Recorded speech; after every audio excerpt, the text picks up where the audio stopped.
Sarah Patterson was a young woman with dreams of a bright future.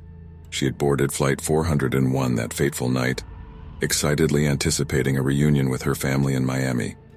Little did she know that her journey would take an unexpected turn, forever changing her perception of the world. As the plane descended into darkness, Sarah felt a sense of unease creeping over her. The cabin was filled with hushed conversations and nervous glances as the passengers sensed something was amiss. Suddenly, a sharp jolt shook the aircraft, and panic gripped the passengers.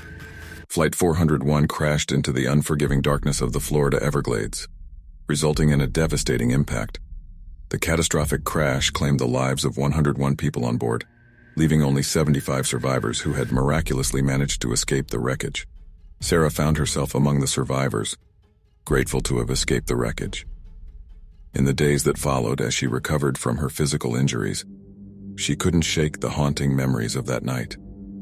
In the aftermath of the crash, numerous Eastern Airlines employees who worked on salvaging parts from the crashed plane shared their chilling encounters with the ghosts of Flight 401. One of their most well-known accounts involved an engineer who was working in the cockpit of another Eastern Airlines aircraft. As he concentrated on his task, he suddenly noticed the reflection of Captain Loft in the control panel's glass. Startled, he turned around, but the apparition had vanished. Months later, Sarah returned to her normal life, but she soon realized that the supernatural had followed her back from the crash. One evening, as she sat alone in her apartment, she caught a glimpse of a figure out of the corner of her eye.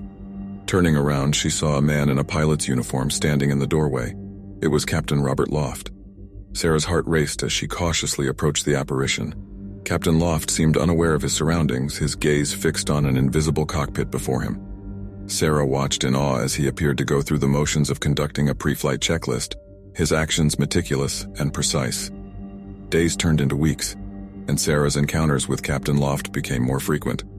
Sometimes he would sit beside her, offering a comforting presence during her darkest moments. Sarah found solace in his company, sensing a kindred spirit in the lost aviator. One evening, Captain Loft seemed more lucid than ever before. As Sarah mustered the courage to speak, she noticed a sadness in his eyes. With a quiet voice, she asked, "Captain Loft, why do you remain here? Why haven't you moved on?" The apparition turned to her, his expression filled with a mix of regret and longing.